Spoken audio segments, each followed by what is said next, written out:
Nah, apa itu kategori channel pendidikan? Lalu potensi kategori channel pendidikan seperti apa? Contoh channel kategori pendidikan itu seperti apa? Dan kali ini ngomongin tutorial akan membahas terkait kategori channel pendidikan. Jadi tetap stay tune di ngomongin tutorial agar mendapatkan secara keseluruhan insight-nya. Oke, apa itu kategori channel pendidikan? Jadi kategori channel pendidikan adalah kategori channel yang berfokus di berbagi pengetahuan atau berbagi informasi. Jadi konten kategori pendidikan ini bisa bermacam-macam, bisa mata pelajaran sekolah ya, informasi mata pelajaran sekolah, matematika, IPA, ya, PPKN dan sebagainya. Ada juga materi tutorial editing, ya, desain dan sebagainya, atau mungkin berbagai topik terkait psikologi ya dan sebagainya. Jadi memang kategori channel pendidikan ini fokus utamanya adalah berbagi informasi atau berbagi pengetahuan untuk apa informasinya itu bisa luas ya, informasi atau pendidikan yang dibagikan. Nah, apa beda kategori channel pendidikan dengan kategori channel tutorial?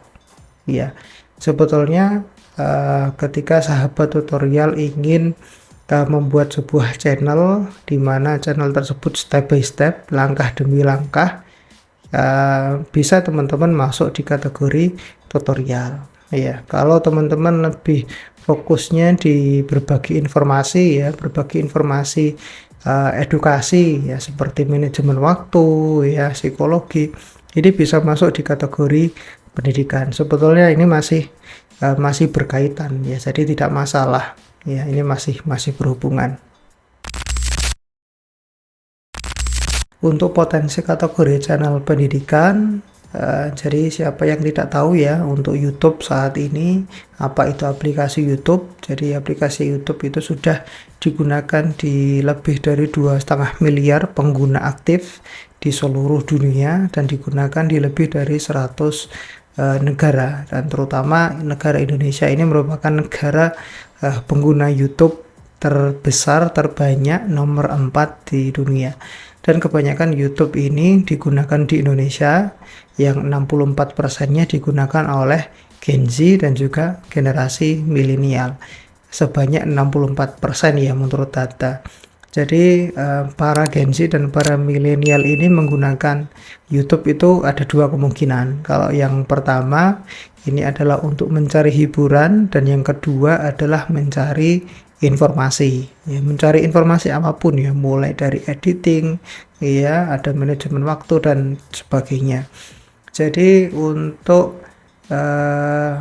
kesimpulannya adalah semakin banyak pengguna atau populasi di Indonesia yang mencari informasi, itu mengindikasikan bahwa kategori pendidikan potensinya sangat besar ya.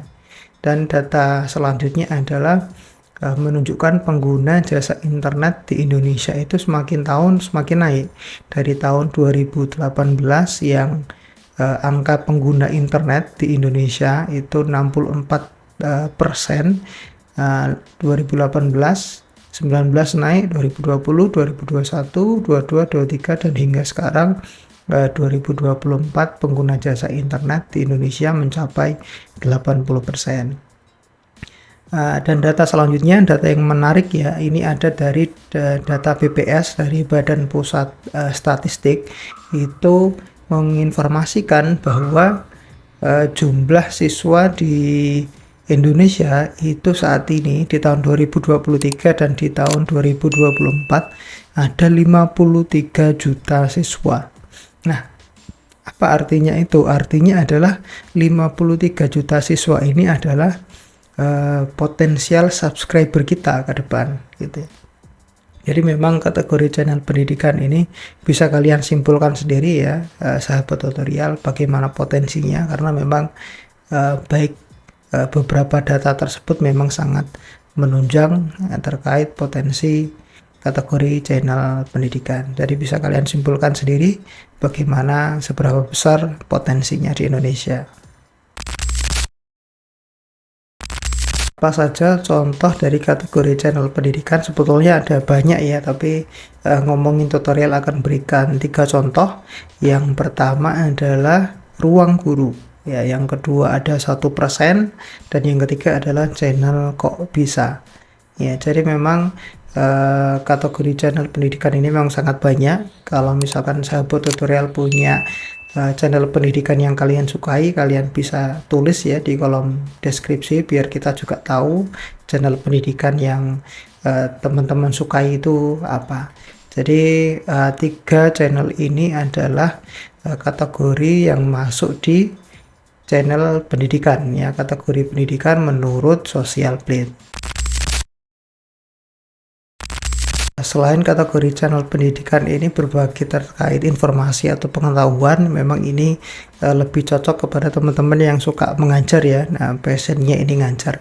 Tapi ada hal lain yang bisa menjadi daya tarik tersendiri. Jadi kategori channel pendidikan ini juga saat ini sangat dibutuhkan ya di Indonesia, apalagi salah satunya juga ada 1% ya, persener yang memberikan berbagai konten yang bermanfaat khususnya untuk edukasi psikologi dan sebagainya ya.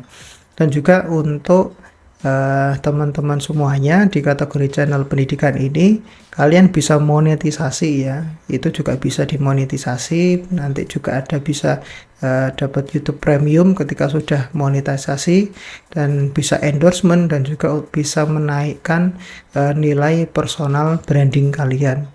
Dan ada lagi yang lebih menarik ya, ketika channel kategori pendidikan kalian ini memang setiap bulan ini sering dilihat oleh pengguna, ada kemungkinan juga teman-teman bisa passive income dari video pendidikan yang teman-teman buat. Jadi memang penghasilan dari kategori channel pendidikan ini juga lumayan ya untuk saat ini. Sebagai tambahan, tips tambahan ya untuk teman-teman sahabat tutorial yang memang sudah yakin untuk membuat channel pendidikan, teman-teman bisa isi aja ya kategori channel pendidikan. Atau ketika teman-teman sudah yakin bikin yang tutorial, teman-teman bisa pilih kategori cara dan gaya.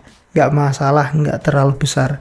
Yang jadi masalah itu adalah ketika teman-teman tidak mengisi kategori tersebut ya. Selama teman-teman mengisi dan itu relevan dengan video yang teman-teman buat, tidak masalah.